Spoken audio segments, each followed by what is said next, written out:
Sir, he will be inheriting, if he is, of course, elected, two key issues right now. So the first is inflation, very, very high, and possibly even higher in the future, and record high debt. Amid a recovery situation where we are not yet at, of course, the GDP levels that we were pre-pandemic, despite a very good first quarter print. Sir, what does he need to do immediately? First, you would be exaggerating to say that inflation is very, very high. It went higher. I believe the last time I was there, because right now I'm abroad, it went to 4%.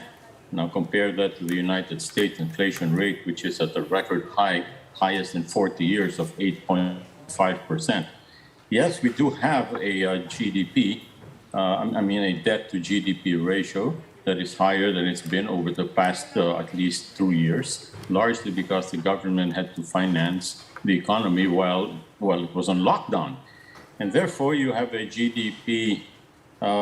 debt to GDP ratio of 60%, meaning to say about 12 trillion, since our GDP is approximately 20 trillion pesos in size. Now, that doesn't mean that you have to pay all of that in one go, but what it does mean is that you have to keep your economic growth and your fiscal management going soundly in order that you can afford to spend for necessities in the economy like infrastructure and social services, and in order to be able to bring down that debt gradually over time. So it is important for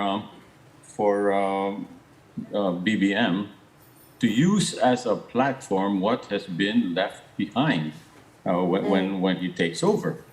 The first of these would be the tax measures. There are many of them, but the principal ones that he can rely on are the train law, which reduced income taxes, the increased excise tax law, which even extended excise tax to sugared beverages, and of course the Create law, which would gradually lower the tax for corporations over a period of time in order to make them competitive with our competitor countries around us.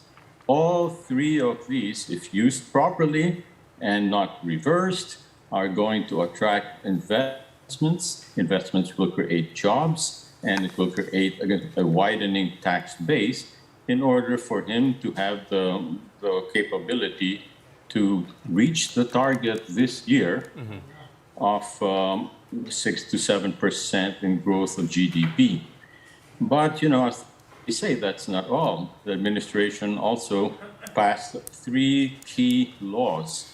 One of them is the Retail Trade Act. The other one is the Public Service Act, and the third is the Foreign Investment Act. All of these making retail, foreign investments, and the entry of the public sector into even infrastructure even easier. With these, he will be able to attract investors into the country. With attraction of investors, once again, you've got expansion of jobs, you have expansion of the tax base, you have a growing economy. So it is very important that he takes these tools into consideration and go forward with them. Okay, Sir Bobby, it's very crucial. I mean, you have already laid out the tax measures and the other policies that are already in place that BBM could at least work on or build up on. But question now is, how important is it for Marcos Jr. to actually appoint competent people in his cabinet team, especially when it comes to his economic managers? And do you subscribe to what some analysts say is that he should at least consider retaining some of Duterte's economic managers in order to sustain the recovery that we are so far trying to achieve here? Well, if you recall, at the start of the Duterte administration, there was also the same kind of uncertainty, but he ended up appointing people that inspired confidence, primarily the Secretary of Finance, Sonny Dominguez. Now, if BBM can keep Sonny, that would be wonderful. If he can't, then he should pick somebody who has the same capability in managing our funds, so to speak, in a very judicious manner, and not in a manner that you might say encourages giveaways and populist type of policies. Another person that he might want to consider keeping there is a person like Carl Chua, who is there in NERA. His economic team had Carl Chua, Sunny Dominguez, and Secretary Lopez of DTI.